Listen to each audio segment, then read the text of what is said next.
स्वागत है आप सभी को टाइम द नॉट टू आमागामी सिस्टर के एपिसोड नंबर 4 में। एपिसोड के स्टार्टिंग में उरुयु आमागामी के पास आकर पूछता है, कल हम हमारा म्यारेज मीटिंग इनारी श्राइन में किए थे ना। आमागामी इस पर कहती है, हाँ कल बहुत ही मजेदार दिन था। उरुयु आगे कहता है, और मैं सीढ़ियों से गिर गया था, है ना। पर आमागामी को इस बारे में कुछ भी नहीं याद होता और वो कहती है, क्या सच में ऐसा कुछ हुआ था। तभी यहाँ पर यूना आ जाती है। अचानक से उसे देखकर उरुयु डर जाता है और वो उरुयु से कहती है, तुम ठर की दिन दहाड़े ये के पीछे क्यों पड़े हो। अगर तुम्हारे पास इतना ही समय पड़ा है तो तुम चाय के साथ खाने के लिए कुछ स्नैक्स क्यों नहीं ला देते। उरुयु इस पर कहता है, क्या कोई मेहमान आने वाले हैं। यूना इस पर कहती है, हाँ वो इस श्राइन के लिए बहुत ही इंपॉर्टेंट पर्सन है। नेक्स्ट हम देखते हैं उरुयु स्नैक्स खरीदने के लिए एक दुकान में आ गया था। तभी यहाँ पर वो दो लोगों को आमागामी श्राइन के बारे में बातें करते हुए सुनता है। वो दोनों बातें कर रहे होते हैं कि आमागामी श्राइन के फेस्टिवल नजदीक आ रहा है। नेक्स्ट हम देखते हैं यहाँ पर इनके जो मेहमान आने वाले थे वो आ चुके थे और वो कह रहे होते हैं कि मैं चाहता हूँ कि तुम श्राइन को बेच दो। जो सुनकर उरुयु काफी ज्यादा हैरान होता है। तभी वो बंदा उरुयु से कहता है, तुम यहाँ पर नए रहने के लिए आए हो ना, मैं तुम्हारे बारे में सुना हूँ। आगे ग्रैंडपा उरुयु को इस बंदे के साथ इंट्रोड्यूस करते हैं और कहते हैं, यह है किता शिराकावा क्लान के मुखिया मिमोन किता शिराकावा, जो कि कई सालों से आमागामी श्राइन के सपोर्टर रहे हैं। आगे उरुयु उनसे पूछता है, श्राइन को बेचा क्यों जाएगा। मिमोन इस पर कहते हैं, आमागामी श्राइन में विजिटर्स बहुत ही कम आते हैं और यहाँ से पैसा भी बहुत ही कम बनता है, इसलिए मुझे इसमें पैसा लगाना बंद करना होगा। पर मैं कोई राक्षस नहीं हूँ, इसलिए मैं ये घर तुम्हारे लिए छोड़ दूंगा। ये सब सुनकर ये तीनों काफी दुखी होते हैं। मिमोन आगे कहते हैं, मुझे यकीन है तुम सबने बहुत ही मुश्किल वक्तों का सामना किए होगे, जैसे कि अपने मॉम को खोना।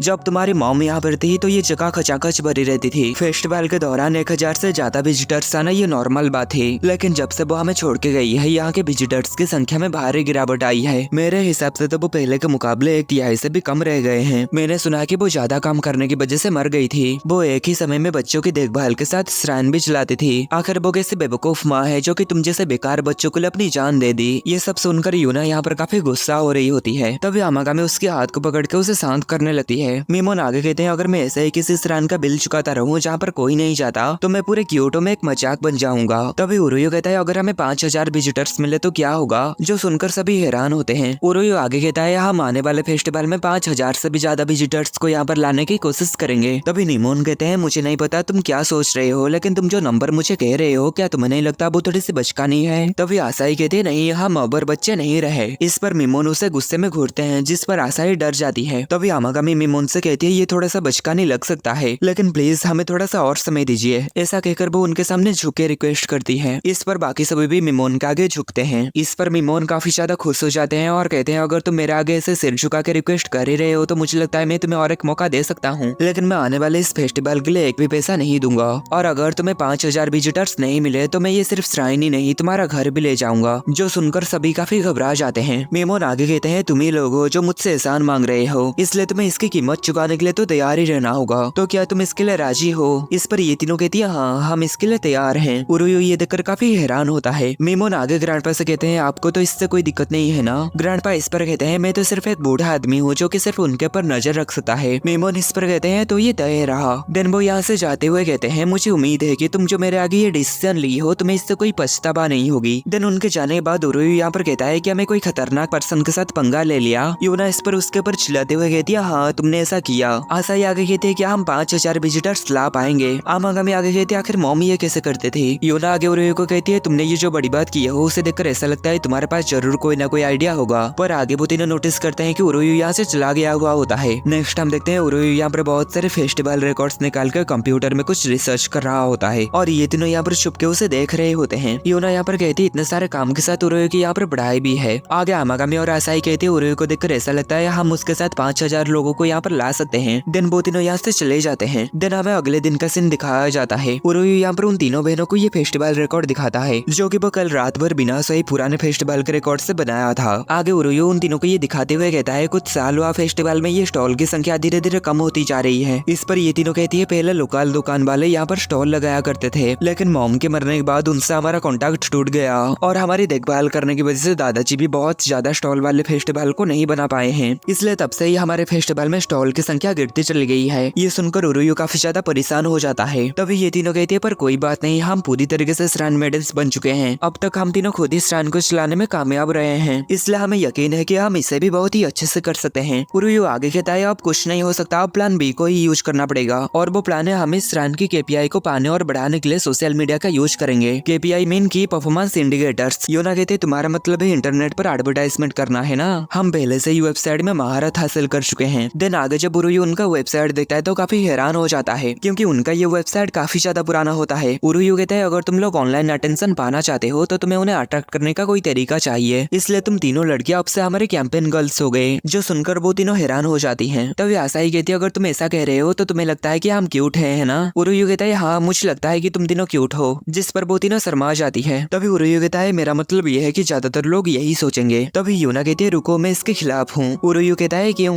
यूना कहते हैं क्योंकि एक होली श्राइन मेडन इतनी सांसारिक काम नहीं कर सकती और इसके अलावा कोई भी मुझे इसे देखना नहीं चाहेगा। तभी आसाई कहते तुम चिंता मत करो मैं इसमें चीफ मार्केटर होंगी। नेक्स्ट हम देखते हैं आसाई अपनी पोस्ट डालती है लेकिन उसमें सिर्फ एक ही लाइक आया हुआ था। इस पर वो कहती है आखिर में इतना सुंदर होने के बावजूद भी कोई भी रिएक्शन क्यों नहीं आई। उरुयू इस पर कहता है ऐसे ही तुम किसी रैंडम फोटो को डाल के लोगों की अटेंशन को नहीं पा सकती हो। इस पर आसाई कुछ सोचती है और आगे यूना की फोटो डालती है और इसमें सिर्फ 2 ही लाइक आता है। आसाई कहती है वो बहुत क्यूट है ना। उरुयू इस पर कहता है लेकिन ये बहुत सूखा सूखा है, इसे और भी बहुत ज्यादा अट्रैक्टिव बनाने की जरूरत है। इस पर आसाई को एक आइडिया आता है। देन वो आमागामी की इस तरीके की फोटो डालती है जिसमें कोई भी लाइक नहीं आया हुआ था और ये देखकर आमागामी और भी ज्यादा हैरान हो जाते हैं कि इस फोटो की वजह से उसकी फॉलोअर्स और भी ज्यादा कम हो जाती है। उरुयू कहता है ऐसा होना ही था, इसे अभी डिलीट करो। नेक्स्ट आगे आसाई सोच रही होती है हम 3 बहनें इतने खूबसूरत होने के बाद भी कोई भी रिएक्शन क्यों नहीं आई। उरुयू इस पर कहता है तुम ऐसा कुछ भी नहीं कर रहे हो जिससे लोग श्राइन या फेस्टिवल में आने के बारे में सोचे। आसाई इस पर कहती है अगर हम अपने श्राइन मेडन कपड़े के साथ नोटी पिक्चर खींचते हैं तो क्या ये काम करेगा। तब यहाँ पर यूना आ चुकी थी और वो कहती है हम ऐसा कुछ भी नहीं कर सकते, ये गॉड्स के लिए इंसल्टिंग जैसा है। एक श्राइन मेडन होते हुए तुम ऐसा सोच भी कैसे सकती हो। इस पर आसाई काफी ज्यादा दुखी हो जाती है। इस पर उरुयू यूना से कहता है तुम्हें उसे इतना ज्यादा डांटना नहीं चाहिए था। यूना इस पर कहती है इन गंदी हरकतों को देखकर मैं बिल्कुल भी चुप नहीं रह सकती थी। तभी आसाई कहती है मैं कोई भी गंदी चीज नहीं कर रहा था, तुम हमेशा मुझे एक बच्चा समझती हो, तुम एक श्राइन मेडन कहलाने के लायक नहीं हो। यहाँ सिर्फ गॉड्स ही मायने नहीं रखते, कोई भी पर्सन ऐसे जिद्दी सोच के साथ श्राइन में नहीं आएगा। ऐसे ही इन दोनों के बीच में काफी ज्यादा बहस हो जाती है और उरुयू उन दोनों को शांत करने लगता है। तभी यहाँ पर आमागामी आ जाती है और वो उन दोनों से काफी खतरनाक अंदाज में कहते हैं तुम दोनों साथ मिलकर अच्छे से रहो, नहीं तो। इतने में ही वो दोनों डर की वजह से काफी ज्यादा कांपने लगते हैं और कहते हैं हाँ। नेक्स्ट रात हो जाती है, ये सभी डिनर कर रहे होते हैं और यहाँ पर यूना और आसाई अभी भी एक दूसरे से बात नहीं कर रहे होते हैं। नेक्स्ट अगले सिनेमा हम देखते हैं यूना यहाँ पर अपनी फोटो खींचने की कोशिश कर रही होती है। तभी यहाँ पर उरुयू आ जाता है और उसे पुकारता है जिससे यूना हड़बड़ा जाती है। आगे उरुयू उससे पूछता है क्या तुम अपनी बहन के साथ सुलह कर ली। इस पर यूना कुछ भी नहीं कह पाती।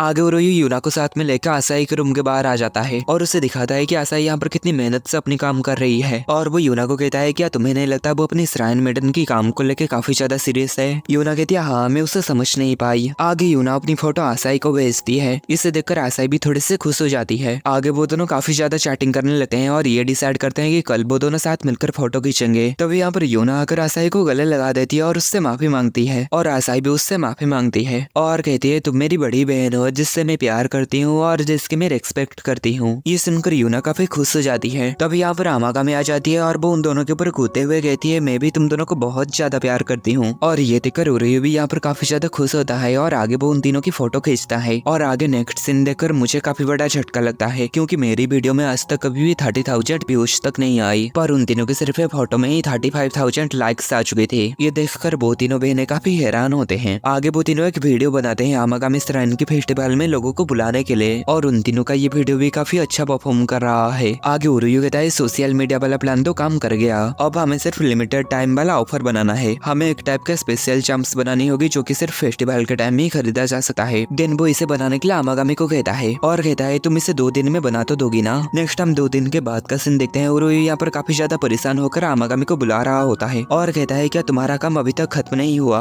अगर आज हम इनका ऑर्डर नहीं देंगे तो ये समय पर तैयार नहीं हो पाएंगे। तभी आमागामी दरवाजा खोलती है और कहती है आखिर तुम इतना चिंता क्यों कर रहे हो, अभी भी बहुत समय है। तभी उरुयू कहता है नहीं ये आज ही होना चाहिए। आमागामी कहती है पर मुझे सच पता है कल सुबह ही असली डेडलाइन है। नेक्स्ट हम देखते हैं रात की 12 बजने में बहुत ही कम समय बाकी है और उरुयू यहाँ पर काफी ज्यादा परेशान होता है क्योंकि आमागामी अभी तक अपनी काम पूरा नहीं की हुई थी। देन वो जब आमागामी के रूम में जाता है तो आमागामी यहाँ पर नहीं होती। नेक्स्ट हम देखते हैं आमागामी यहाँ पर एक तालाब के पास आकर मछलियों को खाना दे रही होती है। तभी वो 2 मछलियों को ऐसे देखकर कहते हैं ये दोनों तो किस करते हुए काफी ज्यादा क्यूट दिखाई दे रहे हैं। देन वो प्यार के बारे में सोचने लगती है और आगे उसे एक आइडिया आती है। नेक्स्ट अगले सुबह हम देखते हैं उरुयू खुद ही चाम्स और स्टैम्पो के डिजाइन किया हुआ था जिसे देखकर ये दोनों कहते हैं ये बहुत ही बेकार डिजाइन है, जो सुनकर उरुयू काफी ज्यादा दुखी हो जाता है। तभी यहाँ पर आमागामी आती है और कहती है डिजाइन तैयार है और उसके डिजाइन काफी ज्यादा अच्छी होती है जो देखकर सभी काफी ज्यादा हैरान होते हैं। आमागामी कहते हैं कोई पैसा और सफलता के साथ प्यार का भी प्रतीक होता है, इसलिए मैं इसमें प्यार वाले एलिमेंट को भी जोड़ना चाहती थी। उरुयु इस पर उसकी तारीफ करते हुए कहता है तुम तो सच में एक जीनियस हो। आमागामी इस पर कहती है थैंक यू। आगे उरुयु उससे कहता है पर तुम अपनी ही दुनिया में काफी ज्यादा समय बिताती हो। मैं मैरिज मीटिंग के समय भी यही सोच रहा था, लेकिन मैं तुम्हारे बारे में चिंतित हो जाता हूँ क्योंकि मैं कभी नहीं जानता कि तुम क्या सोच रहे हो। मुझे सच में लगता है कि मैं अपनी नजर तुमसे हटा ही नहीं सकता। तभी ये दोनों कहते हैं आखिर तुम दोनों वहाँ क्या कर रहे हो। उरुयु कहता है कुछ नहीं, बेकार बातें सोचना बंद करो। आगे आमागामी कहते हैं मैंने जो तुम्हें परेशानी दी उसके लिए मुझे माफ करना, पर तुम्हारा थैंक यू। नेक्स्ट सीन में ये सभी बात कर रहे होते हैं कि उरुयु की प्लान सक्सेस हो चुका है, अब हम लोग फेस्टिवल बहुत ही अच्छे से बना सकेंगे। तभी उरुयु कहता है नहीं, अभी काम खत्म नहीं हुआ है, हमें फेस्टिवल से पहले अभी भी एक प्लान बनाना है। नेक्स्ट हम देखते हैं उरुयु उन तीनों को लेकर कहीं पर जा रहा होता है और कहता है इनके बिना हमारा फेस्टिवल सक्सेस नहीं हो पाएगा। यूना कहती है पर क्या अचानक से जाना ठीक रहेगा, कहीं हम उन्हें परेशान तो नहीं करेंगे ना। नेक्स्ट हम देखते हैं वो सभी शॉपिंग स्ट्रीट प्रमोशनल ग्रुप के पास आ चुके थे। नेक्स्ट हम देखते हैं वो सभी जब अंदर आते हैं तो यहाँ पर कई सारे लोग बैठे हुए थे। यहाँ बैठा एक बुढ़ा कहता है तुम बच्चे कौन हो। उरुयु कहता है शॉपिंग स्ट्रीट प्रमोटर कमेटी के मेंबर्स, हमें आपकी मीटिंग में इंटरप्ट करने के लिए माफ करना। क्या आप सभी हमारी आमागामी श्राइन के आने वाले फेस्टिवल की सक्सेस में मदद करेंगे। हमें इस फेस्टिवल में 5000 लोगों को लाने की जरूरत है, नहीं तो हमें श्राइन को छोड़ना पड़ेगा और हम नहीं चाहते हैं कि ऐसा हो। आगे वो उन सबके सामने झुके कहता है इसलिए प्लीज हमारी मदद करिए। उरुयु को देखकर ये तीनों बहनें भी मदद के लिए रिक्वेस्ट करते हैं। इस पर ये बूढ़ा आदमी कहता है ठीक है हम मदद करेंगे। उरुयु इस पर काफी हैरान होता है और कहता है क्या सच में। ये बूढ़ा आदमी कहता है श्राइन अभी प्रॉब्लम में है ना, तो इसे हमारे ऊपर छोड़ दो। यूना कहते हैं पर क्या ये आप सबके लिए बहुत कम समय का नोटिस नहीं है। ये सब कहते हैं कोई बात नहीं। ये बूढ़ा आदमी कहता है हम सभी अभी तुम्हारे फेस्टिवल के बारे में ही मीटिंग कर रहे थे। ये सुनकर ये सभी काफी ज्यादा खुश हो जाते हैं। उरुयु कहता है मुझे लगा कि आप सबको श्राइन के और कोई भी परवाह नहीं है। इस पर ये कहते हैं आखिरी मेडन के डेथ के बाद हम सबने वहाँ पर जाना बंद कर दिया था, लेकिन तुम तीनों हमेशा हमारे सोच में रहे हो। हमें इस बात का जरा सा भी अंदाजा नहीं था कि श्राइन इतनी बुरी सिचुएशन में है, इसलिए हमें माफ करना, हम पहले इस पर ध्यान नहीं दिए। इस पर ये बहनें कहते हैं कोई बात नहीं, पर क्या सच में आप हमारी मदद करेंगे। इस पर ये सभी कहते हैं हाँ बिल्कुल, आमागामी श्राइन पीढ़ियों से हमारे लिए मौजूद रहा है। जो सुनकर उरुयु काफी ज्यादा खुश हो जाता है और आगे ये चारों सभी को थैंक यू कहते हैं। और आगे ये बूढ़ा आदमी कहता है तो चलो फेस्टिवल की तैयारी करते हैं। नेक्स्ट शाम हो जाती है। आमागामी यहाँ पर कह रही होती है ऐसा लगता है जैसे कि मॉम अभी भी जिंदा है। आसाई कहते मॉम हमेशा कहती थी एक श्राइन मेडन को गॉड्स की पूजा करने वालों के साथ अपने कनेक्शंस को संजो कर रखना चाहिए। आमागामी कहती और आखिरकार मैं समझ गई कि इसका क्या मतलब था। यूना कहती अब तक हम यही सोचते थे कि हमें ये सब खुद ही करना होगा, लेकिन उसने हमें बहुत सी बातें समझने में मदद की है। दिन इतने में ही एपिसोड खत्म हो जाता है।